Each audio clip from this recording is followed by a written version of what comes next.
देख रहे हैं न्यू इंडिया लाइव और आपके साथ मैं हूं सलोनी शिवा। नजर डालेंगे आज के हम खबरों पर। मध्य प्रदेश में विधानसभा चुनाव से पहले बीजेपी एक बार फिर अपने पक्ष में माहौल बनाने में जुट गई है। इसी कड़ी में उज्जैन संभाग के नीमच से दूसरी जन आशीर्वाद यात्रा का शुभारंभ किया गया। इस यात्रा को रक्षा मंत्री राजनाथ सिंह ने हरी झंडी दिखाई। इस दौरान राजनाथ सिंह ने मुख्यमंत्री शिवराज सिंह चौहान के विकास कार्यों की जमकर तारीफ की। उन्होंने कहा कि शिवराज सिंह चौहान राजनीति के धोनी हैं, मैदान जीतना जानते हैं। बीजेपी मध्य प्रदेश में शिवराज के नेतृत्व में प्रचंड बहुमत से सरकार बनाएगी। राजनाथ सिंह ने अपने भाषण के दौरान कहा कि मैं अभी बैठे बैठे मुख्यमंत्री शिवराज सिंह चौहान के भाषण को सुन रहा था और इसके पहले भी राजनीतिक क्षेत्र में काम करते हुए इन्हें मैंने बहुत गौर से देखा है। मैं इन्हें 30 वर्षों से जानता हूं। आपके मामा शिवराज सिंह चौहान राजनीति के धोनी हैं। शुरुआत चाहे कैसी भी हो, लेकिन अच्छी फिनिश देकर वह क्रिकेट का मैदान जीतना जानते हैं। यह शिवराज सिंह चौहान की एक अद्भुत कला है।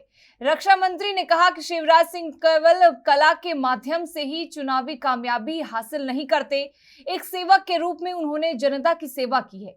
इस कारण लोगों का विश्वास उन्हें हासिल हुआ है। उन्होंने कहा कि मैं दावे के साथ कहता हूं कि शिवराज सिंह के अंदर गरीबों के प्रति जो संवेदनशीलता है, राजनीति में बिरले लोगों में इस प्रकार की संवेदनशीलता देखने को मिलती है।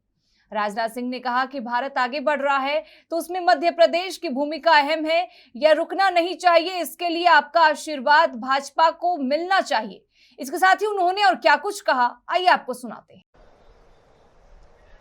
मैं अभी बैठे बैठे आपके मुख्यमंत्री शिवराज सिंह जी चौहान के भाषण को सुन रहा था और इसके पहले भी राजनीतिक क्षेत्र में काम करते हुए इन्हें मैंने बहुत ही गौर से देखा। यदि मैं यह कहूं कि आपके मामा शिवराज सिंह चौहान या राजनीति के धोनी हैं तो यह कहना अतिशयोक्तिपूर्ण नहीं होगा। मैं राजनीति का धोनी इसलिए कह रहा हूं, मैं इन्हें लगभग 30 वर्षों से मैं जानता हूं। शुरुआत चाहे जैसी भी हो, लेकिन अच्छी फिनिश देकर वह क्रिकेट का मैदान जीतना जानते हैं। यह शिवराज सिंह जी चौहान की एक अद्भुत कला है। और शिवराज सिंह जी चौहान केवल कला के माध्यम से ही चुनावी कामयाबी हासिल नहीं करते, एक सेवक के रूप में बराबर उन्होंने जनता की सेवा की है। बहनों भाइयों, इस कारण लोगों का विश्वास उन्हें हासिल हुआ। उज्जैन में दशहरा मैदान क्षेत्र में 6 दिवसीय पुस्तक मेले का आयोजन किया जा रहा है। इस पुस्तक मेले में धार्मिक भावनाओं को भड़काने वाली किताबों की बिक्री दुर्गा वाहिनी और विहिप के सदस्यों को मिली थी। इसके बाद जब वो पुस्तक मेले में पहुंची तो अंदर का नजारा देख दंग रह गए। इसके बाद उन्होंने किताब बेच रहे एक युवक की पिटाई कर डाली। इसके वहां हंगामा मच गया। युवक की पिटाई करने के साथ ही उन्होंने थाना माधवनगर पहुंचकर युवक के खिलाफ मामला भी दर्ज करवाया है। पुस्तक मेले में दुकान नंबर 14 पर अहमदहिया मुस्लिम समुदाय भारत के संचालक विकार खान द्वारा किताबें बेची जा रही थी, लेकिन दुर्गा वाहिनी और विश्व हिंदू परिषद की सदस्यों को लगातार इस बारे में शिकायत मिल रही थी कि विराग धार्मिक भावनाओं को भड़काने के साथ ही तीसरे विश्व युद्ध से संबंधित किताबों की बिक्री कर रहे हैं। जब विश्व हिंदू परिषद और दुर्गा वाहिनी की महिला सदस्य यहां पहुंची तो उन्होंने देखा कि विराग खान अपनी दुकान पर आने वाले पुरुषों को तो विजिटिंग कार्ड दे रहा था, लेकिन वह यहां आने वाली महिलाओं और युवतियों के मोबाइल नंबर अपने रजिस्टर में दर्ज करवा रहा था। विश्व हिंदू परिषद और दुर्गा वाहिनी के सदस्यों ने दुकान संचालक विराग खान से जब मोबाइल नंबर लिखने का कारण पूछा तो वह इसका कोई संतोषप्रद जवाब नहीं दे पाया। इसे लेकर उनका इन सदस्यों के साथ विवाद शुरू हुआ। इसे लेकर दुर्गा वाहिनी और विश्व हिंदू परिषद की सदस्यों ने युवक की पिटाई की। बता दें कि विराग खान पर आरोप है कि उसने पुस्तक मेला देखने आई एक शिक्षिका का हाथ पकड़कर उसके साथ छेड़छाड़ भी किया। इसकी शिकायत भी दुर्गा वाहिनी और विश्व हिंदू परिषद की सदस्यों के पास पहुंची थी।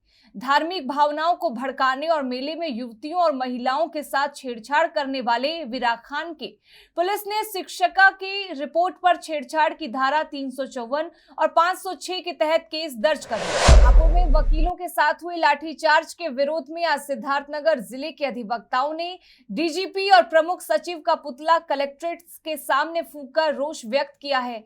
इस दौरान सैकड़ों अधिवक्ता पुलिस प्रशासन मुर्दाबाद के नारे लगाते हुए निकले और कलेक्ट्रेट के गेट के ठीक सामने पहुंचकर यूपी पुलिस विभाग के सर्वोच्च अधिकारी का पुतला दहन कर दिया।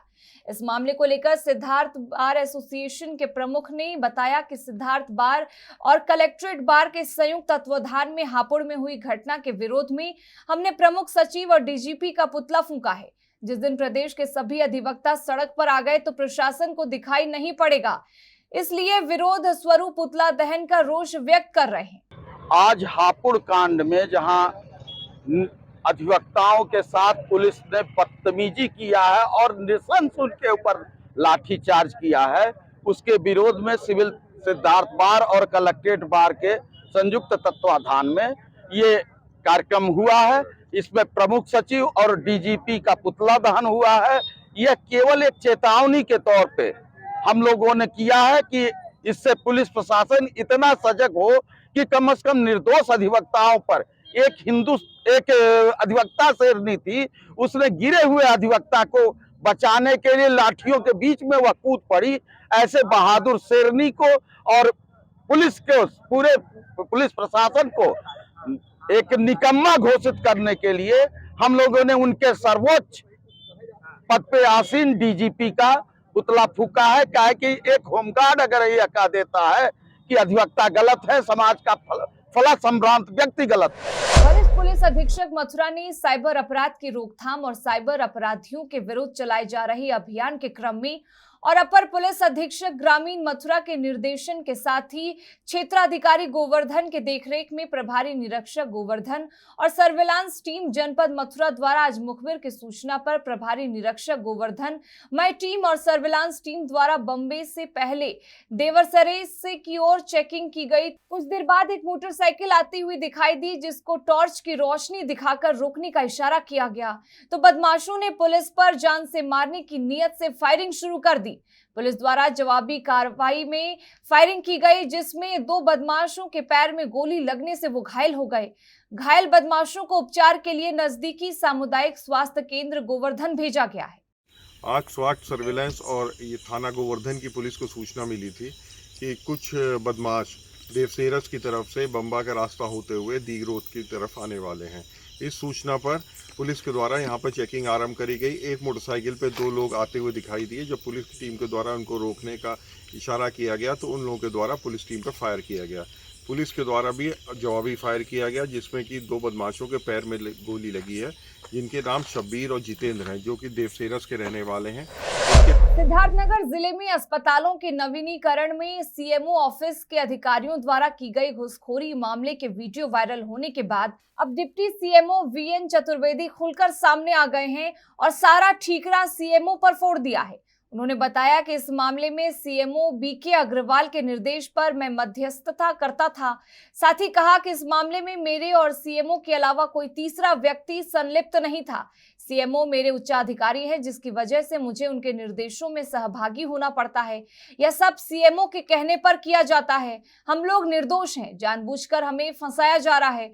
वह इस मामले में निजी अस्पतालों के नोडल अधिकारी एमएन त्रिपाठी ने बताया कि इस मामले से मेरा कोई लेना देना नहीं है। मैं प्रेस वार्ता के लिए आहत होकर मजबूर हुआ क्योंकि सीएमओ ने मेरे खिलाफ एफआईआर कराई। मेरा काम अस्पतालों में छापा मारकर रिपोर्ट प्रस्तुत करना होता है। मैंने लगभग 30 अस्पतालों का निरीक्षण किया, रिपोर्ट सौंपी, लेकिन किसी अस्पताल के खिलाफ एफआईआर क्यों नहीं कराई गई? सील किए गए अस्पताल कैसे खुल गए, जबकि सील अस्पतालों को केवल सीएमओ या डीएम के आदेश पर ही खोला जा सकता है। बताना चाहूंगा कि उस प्रकरण में जो है हम लोग निर्दोष हैं, जानबूझ के हम लोगों के ऊपर दोष लगाए जा रहे हैं। सारे कांड जो भी हुए हैं मुख्य चिकित्सा अधिकारी महोदय के प्रेशर की वजह से हुए और नाजायज प्रेशर मुख्य चिकित्सा अधिकारी महोदय लगातार बनाते आए हैं, जिस क्रम में घटनाएं घटित हुई हैं। अगर ये बातें मुख्य चिकित्सा अधिकारी महोदय के संज्ञान में अगर न होती तो क्यों इस प्रकरण पे जो एफआईआर किया गया है, जो कार्यवाहियां की जा रही है, 4-5 महीने किस चीज कर रही है? आगरा से है, जहां अज्ञात कारणों से महिला अस्पताल में भीषण आग लग गई। आग लगने से अस्पताल सहित आसपास के क्षेत्रों में हड़कंप मच गया। बता दें कि बीते कई सालों से खाली पड़ा है पुराना महिला अस्पताल, जिसमें अचानक आग लग गई। घटना की सूचना मिलते ही मौके पर पहुंचे दमकल विभाग के कर्मियों ने कड़ी मशक्कत के बाद भीषण आग पर काबू पाया। बंद पड़े महिला अस्पताल में आग लगने से खिड़की दरवाजे सहित कई सामान जलकर राख हो गए। ये पूरा मामला बाह क्षेत्र के सीएचसी केंद्र परिसर में बने महिला अस्पताल का बताया जा रहा है। मथुरा में आज कल्याणम करोति मथुरा द्वारा संचालित चौधरी अंगूरी देवी दाऊ दयाल नेत्र चिकित्सा केंद्र और नेत्र बैंक द्वारा नेत्रदान पखवाड़े के अंतर्गत जन जागरूकता कार्यक्रम का आयोजन कल्याण धाम मसानी दिल्ली मार्ग सरस्वती कुंड मथुरा के प्रांगण में किया गया। इस कार्यक्रम का शुभारंभ भगवान श्री गणेश जी के समक्ष दीप प्रज्वलित और माल्यार्पण के साथ डॉक्टर सिद्धार्थ नाकरा, नेत्र रोग विशेषज्ञ और cornea surgeon doctor Manika Goyal, Shrimati Brajesh Sharma और श्रीजी बाबा चिकित्सा संस्थान के महाप्रबंधक राजीव मिश्रा के द्वारा किया गया। इस अवसर पर नेत्रदान के महत्व को समझाते हुए वरिष्ठ पुतली रोग विशेषज्ञ डॉक्टर सिद्धार्थ नाकरा ने बताया कि नेत्रदान के द्वारा समाज में फैली अंधता को दूर किया जा सकता है। नेत्रदान किसी भी आयु का व्यक्ति कर सकता है। इसके लिए सिर्फ मनुष्य की कॉर्निया को ही मृत्यु के 6 घंटे के अंदर निकाला जाता है। वहीं डॉक्टर मानिका गोयल ने बताया कि वर्तमान में 70 कॉर्निया की जरूरत पड़ने पर जरूरत को पूरा करने के लिए केवल 1 कॉर्निया ही उपलब्ध हो पा रही है, अतः समाज में विशेष जागरूकता की आवश्यकता है। साथ ही कल्याणम करोति व्यावसायिक शिक्षण प्रशिक्षण संस्था की निर्देशिका श्रीमती ब्रजेश शर्मा जी ने समाज के प्रत्येक व्यक्ति को इस पुण्य कार्य में बढ़ चढ़कर हिस्सा लेने का आह्वान किया ताकि समाज से अंधता निवारण किया जा सके। कार्यक्रम के दौरान जागरूकता का संदेश देते हुए ऑप्टोमेट्री के प्रशिक्षणार्थी द्वारा नाटकीय प्रस्तुति की गई। इस अवसर पर आरपी प्रजापति, अभिराम कुशवाहा, बीके शुक्ला, प्रगति शर्मा, आरके वर्मा आदि मौजूद हैं। श्री कृष्ण जन्मभूमि न्यास अध्यक्ष दिनेश शर्मा ने जन्माष्टमी के अवसर पर लोगों से खास अपील की। उन्होंने कहा कि इस बार जन्माष्टमी पर जो भक्त दर्शन के लिए आ रहे हैं वो केवल दर्शन के नियत से नहीं आए, वो श्री कृष्ण जन्मभूमि मंदिर पर संकल्प भी लेकर आए कि हमारे इष्ट देव श्री कृष्ण जन्म स्थान को हम विधर्मियों के चंगुल से मुक्त कराकर रहेंगे। इसके लिए अपने स्तर से जो भी कर सकते हैं करेंगे। उन्होंने आगे कहा कि आगामी चुनाव में जो भी प्रत्याशी वोट लेने आए उसे संसद में श्री कृष्ण जन्म स्थान को मुक्त करने की आवाज बुलंद करनी होगी। जो श्री कृष्ण का नहीं वो हमारे काम का नहीं, ऐसे आवाज बुलंद करके ही हम अपनी गौरव और सनातन धर्म की रक्षा कर सकते हैं और धर्म की पुनर्स्थापना कर सकते हैं, जिसमें आप सभी भक्तों की अहम भूमिका हो। साथ इस बुलेटिन में बस इतना ही, लेकिन तमाम खबरों के लिए बने रहें हमारे साथ और देखते रहें न्यू इंडिया लाइव।